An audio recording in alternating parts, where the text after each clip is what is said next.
जय हिंद विद्यार्थियों। आज हम करेंगे त्रिकोणमिति के कुछ अनुप्रयोग, है ना। तो जैसा कि चैप्टर नंबर 8 तक हमारा कंप्लीट हो चुका है, आपने कर भी लिया होगा, करेक्ट है। तो चलिएगा हम क्वेश्चन पे चलते हैं। ओके, और इसको थोड़ा सा इधर कर लेते हैं, आप यहाँ बैठ जाइए सर, है ना।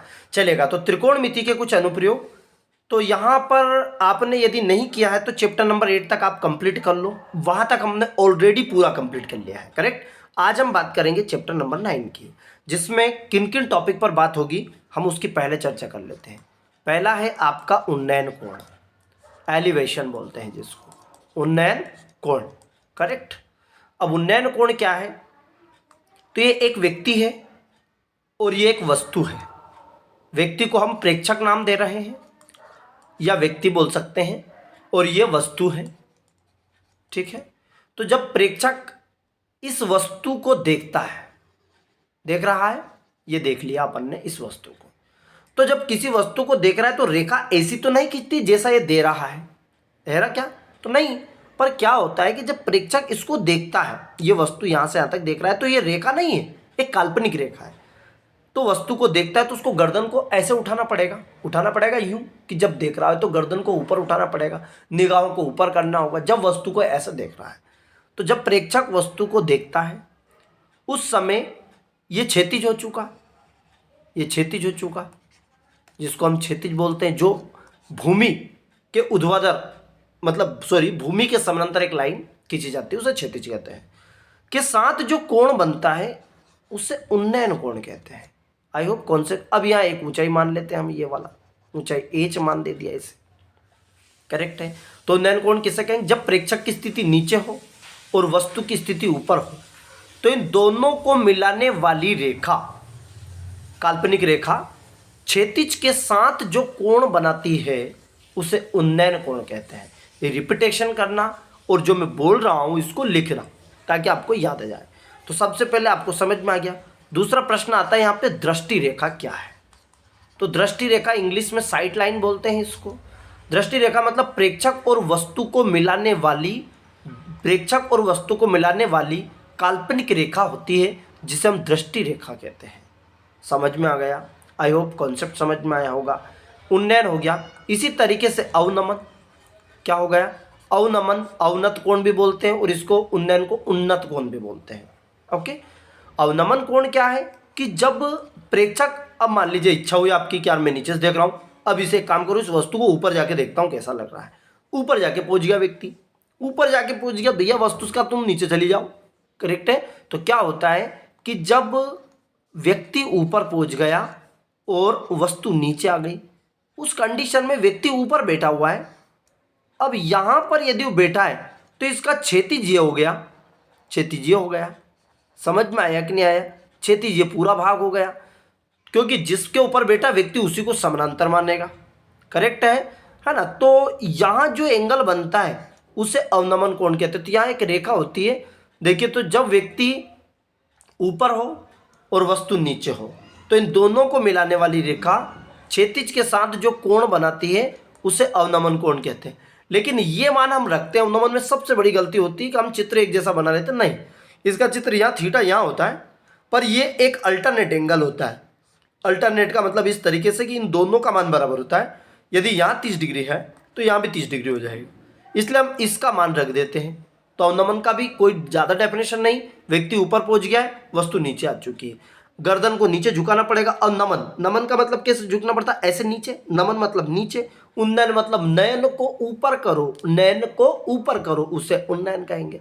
अवनमन मतलब नयन को नीचे करो। ये हो गया clear. I hope concept clear समझ में आया होगा। उन्नयन था, अवनमन था, क्षैतिज रेखा था, और कुछ चीजें हैं हम क्वेश्चन के साथ में हल करेंगे, करेक्ट है। इसमें जो पूरी बात होगी भैया वो होगी केवल और केवल किसके ऊपर? टॉपिक जो रहेगा आपका यहाँ पर, टोटल टॉपिक जो बात होगी वो ऊंचाई और दूरी के ऊपर, सबसे ज्यादा ऊंचाई दूरी पर क्वेश्चन यहाँ बनेगा। तो आप जानते हैं ये तो ऊंचाई हो चुकी है और ये आपका दूरी हो चुका है, ठीक है। जबकि यही एक समकोण त्रिभुज बन रहा था, समकोण त्रिभुज तो बनेगा यदि ऊंचाई है, और ये सामने की भुजा कर्ण हो चुकी है। क्या हो चुकी है? कर्ण हो चुकी है। दूरी को ही हम आधार बोल रहे थे पहले, इसका उपनाम, और ऊंचाई को क्या बोल रहे हैं? लंब बोल रहे हैं। तो कोई परेशानी कोई दिक्कत कि सर बिल्कुल नहीं है भाई। ऐसे ही क्वेश्चन अब बनेगा, छाया रहेगी, पेड़ की छाया रहेगी, ऊंचाई रहेगा, खंबे की ऊंचाई रहेगी, तार की लंबाई, फलाना ये वो, ऐसे क्वेश्चन आपके बनेंगे। तो चलिएगा क्वेश्चन पे चलते हैं हम। और क्वेश्चन है आपकी स्क्रीन पर, पहला क्वेश्चन कि एक धूप में खड़े एक व्यक्ति की आयु, क्या बोल रहा है कि धूप में खड़े एक व्यक्ति की आयु, है ना, व्यक्ति की सॉरी छाया, उसकी ऊंचाई का √3 गुना है। अब ये एक व्यक्ति मैंने बनाया त्रिभुज, ये क्वेश्चन 3 नंबर का देखिए आपको बता, अच्छा ये नहीं बता चुका, 5 नंबर का टॉपिक है, 2 नंबर का तो ऑब्जेक्टिव है और 3 नंबर का एक प्रश्न है। तो ये प्रश्न और ऑब्जेक्टिव में कोई अंतर नहीं, ये प्रश्न आपका 3 नंबर में भी आ सकता है, करेक्ट। तो एक हम पूरे ऑब्जेक्टिव को इस तरीके से कर रहे हैं जैसे हमें क्वेश्चन हल कर रहे हैं। तो एक धूप में खड़े एक व्यक्ति की छाया, मतलब छाया नीचे बनती है, आप जानते हैं ये ए बी और सी, ये मैंने लिया। छाया कहाँ बनती है, नीचे बनती है, बन गया नीचे। चलिए छाया को नीचे बना देते हैं। उसकी ऊंचाई का √3 गुना है। अब यदि मान लीजिए एच है तो ऊंचाई कितनी हो जाएगी, √3 गुना, मतलब ऊंचाई का √3 गुना, तो ऊंचाई में √3 का गुना कर दें तब जाके इसके बराबर हो। तो बोल रहा है उस समय उन्नयन कोण ज्ञात कीजिएगा, कोई दिक्कत नहीं। अब यहाँ पे आपको देखना है कि टेन थीटा लगाएं कि साइन थीटा लगाएं कि कोस थीटा। तो आप जानते हैं ये लंब है और ये आधार है। और लाल बट्टे कक्का आपने पिछला वीडियो नहीं देखा तो अच्छे से देख लो। लाल बट्टे कक्का में लंब और आधार का संबंध कौन दिखाता है, क्या क्या सर, टेन थीटा दिखाता है।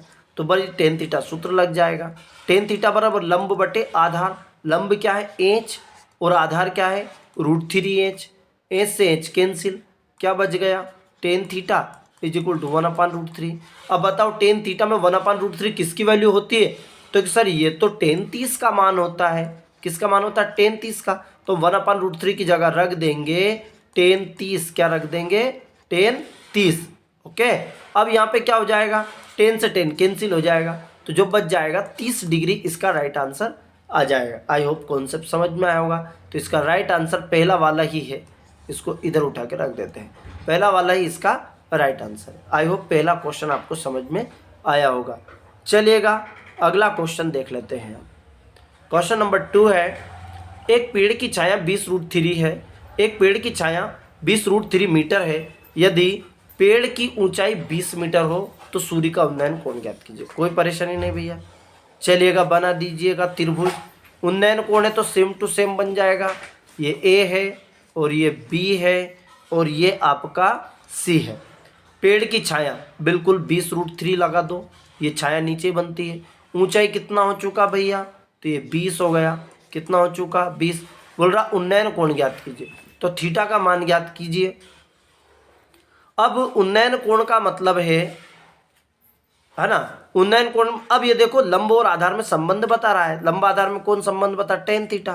तो टेन थीटा बराबर लंब बटे आधार, अर्थात लंब क्या है 20 बटे क्या हो गया 20√3, करेक्ट। 20 से 20 कैंसिल, वही टेन थीटा बराबर आगे आपका आ गया 1/√3।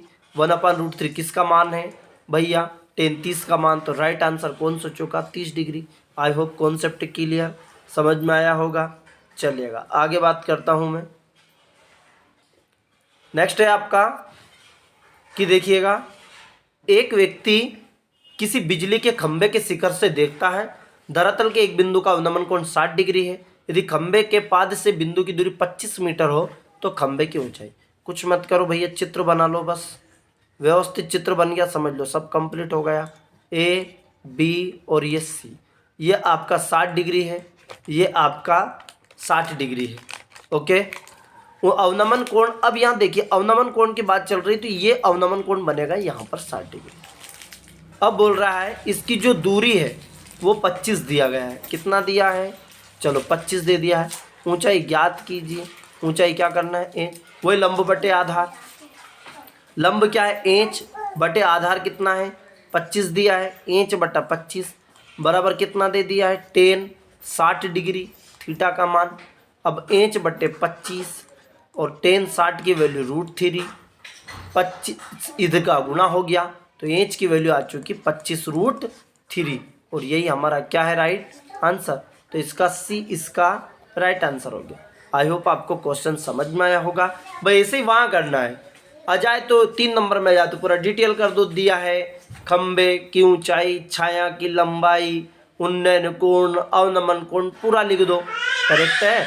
चले भैया अगला क्वेश्चन है क्वेश्चन नंबर 4। पुल पर बैठा एक व्यक्ति नदी में एक नाव को देखता है। बिल्कुल, चलिए दिखा दो। व्यक्ति पुल पर बैठा हुआ है, मतलब ऊपर बैठा हुआ है, यहाँ बैठा है, नाव को देख रहा है, नाव यहाँ तैर रही है। 45 डिग्री का कोण बन रहा है, तो आप जानते हैं 45 यहाँ बन रहा है क्योंकि अवनमन कोण है। यदि पुल की ऊंचाई 15 है, पुल की ऊंचाई कितनी है, ये 15 दे दिया, तो बोल रहा है कि जो नाव है पुल से कितनी दूरी पर है, तो अर्थात दूरी याद करना है। तो ध्यान रखना कि जब भी थीटा का मान 45 डिग्री हो तो उस समय थीटा का मान यदि 45 डिग्री हो तो ऊंचाई बराबर दूरी, ऊंचाई और दूरी दोनों बराबर हो जाती है। वाई? क्योंकि 45 डिग्री का मतलब होता है कि टेन 45 का मान रखेंगे आप, टेन 45 का मान 1 होता है। क्या होता है? 1 होता है। तो ध्यान रखना कि जब भी थीटा की वैल्यू आपको 45 डिग्री दे तो उसका मान क्यों, देखिए ये मान लीजिए 90 डिग्री आपने बनाया, तो यदि ये 45 डिग्री है तो बचा हुआ कोण भी 45 डिग्री, तो ये दोनों ही कोण यदि सम्मुख कोण बराबर है, सम्मुख कोण बराबर है, ये दो कोण बराबर है, तो इनके सामने की भुजा भी कैसी होती है? बराबर, क्योंकि ये समकोण समद्विबाहु त्रिभुज बन जाता है। कौन सा बन जाता है? समकोण समद्विबाहु। क्या बन जाता है? इसलिए दो भुजा बराबर हो जाती है। अब यदि ये 15 दिया है तो ये भी 15 हो जाएगा, ये 20 दिया तो ये भी 20 हो जाता है। तो क्या थीटा का कॉन्सेप्ट समझ में आया? यदि मान 45 डिग्री है तो ये माइंड में सेट कर लो, एक तरफ लिख दो, थीटा का मान 45 डिग्री है तो जो ऊंचाई होगी वही दूरी होगी, जो दूरी होगी वही ऊंचाई होगा। अब यहाँ आपसे पूछा इसी तरीके से, एक नदी नाव अवनमन कोण 45 डिग्री है तो ऊंचाई 15 है, तो आप जानते दूरी भी कितनी हो जाएगी? 15। करने की जरूरत नहीं है इसको। चलिएगा अगला क्वेश्चन देखो, सेम अगला क्वेश्चन पूछा है आपसे कि एक पेड़ की छाया ऊंचाई बराबर है तो उन्नयन कोण आप जानते हैं कि थीटा की जो वैल्यू होगी, थीटा की जो वैल्यू होगी वो 45 डिग्री होगी। क्यों होगी? कि यदि ऊंचाई और छाया दोनों समान है, इसका मतलब है कि थीटा की वैल्यू कितनी है? 45 डिग्री। क्लियर हो चुका? डी इसका राइट आंसर हो चुका। कौन सा हो चुका? डी। चलेगा नेक्स्ट क्वेश्चन पे आते हैं, रिक्त स्थान पे जाओ आप। अब देखो, नीचे खड़े रहकर ऊपर की ओर देखने के लिए दृष्टि रेखा क्षैतिज से जितना ऊपर की ओर घुमाना पड़ता है उसे क्या बोलते? देखिए व्यक्ति नीचे है और ऊपर देख रहा है। मैंने आपको बताया जब भी व्यक्ति नीचे रहेगा और ऊपर देख रहा है, व्यक्ति कहाँ है? नीचे और ऊपर देख रहा है, तो कौन सा कोण? उन्नयन, क्योंकि नयन को ऊपर किया, तो राइट आंसर क्या आ गया? उन्नयन कोण या उन्नत कोण। उन्नयन कोण पूरा लिखना है, उन्नयन कोण कहलाता है। ऊपर के किसी बिंदु से नीचे की ओर देख रहा है तो दृष्टि रेखा क्षैतिज के साथ जितना नीचे की ओर घुमाना पड़ता है उसे क्या बोलते हैं? अवनमन। पूरा लिखना, अवनमन कोण। क्या लिखेंगे? यदि किसी मीनार पेड़ की ऊंचाई और छाया की लंबाई बराबर है, छाया की लंबाई बराबर है, तो क्या हो जाएगा?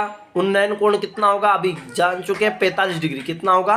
45 डिग्री। एक भवन के 25 मीटर की दूरी से भवन के शिखर का 45 डिग्री, भवन की ऊंचाई कितनी होगी? 25। आप जानते हैं 45 डिग्री है तो ये दोनों की लंबाई कैसी हो जाएगी?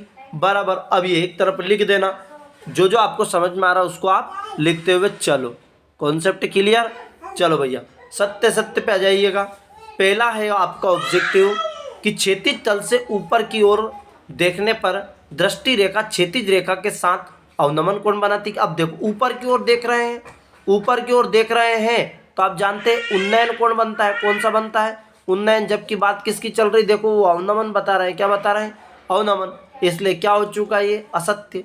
वहाँ रेखा जो हमारी आंख से वस्तु की ओर जिसे हम देख रहे हैं जोड़ती दृष्टि रेखा बिल्कुल सही है, जो हम देख रहे हैं उसको जोड़ती, सत्य हो गया। देखी गई वस्तु उन्नयन कोण दृष्टि रेखा और क्षैतिज रेखा से बना कोण होता है, जबकि वस्तु देखने के लिए सिर नीचे की ओर झुकाना पड़ता है। बिल्कुल गलत है। ऊपर उन्नयन कोण है तो सिर को नीचे नहीं, इसको अवनमन बोलते हैं। क्या बोलते हैं? अवनमन। तो ये क्या हो चुका? असत्य हो चुका। सत्य सत्य, देखिए असत्य सत्य और ये सत्य हो चुका। क्लियर है क्या भैया? चलिएगा अगला क्वेश्चन चलते हैं और अगले पे आते हैं। एक वाक्य में उत्तर का बोला है, एक वाक्य में उत्तर का बोला, इसको कंप्लीट कर दो भैया। क्वेश्चन दिया है, उस मापक यंत्र का नाम बताइए जिसके द्वारा किसी दूरस्थ बिंदु या ऊंचाई का कोण, तो षष्ठक बोलते हैं उसको। क्या बोलते हैं? षष्ठक। ठीक है। वहाँ रेखा क्या कहलाती है? जो हमारी आंख से सीधे भूमि के समानांतर होती है। ध्यान रखना, जोड़ने की बात नहीं है, ये बोल रहा है भूमि हमारी आंख से सीधे भूमि के समांतर क्या कहलाती है? क्षैतिज रेखा। क्या कहलाती है? क्षैतिज। हमारी आंख से उस वस्तु को जिसे हम देख रहे हैं जोड़ने वाली रेखा दृष्टि रेखा। क्या कहलाएगी? दृष्टि रेखा। लिख दो, तीसरे का दृष्टि रेखा, यहाँ लिख देता हूँ दृष्टि रेखा।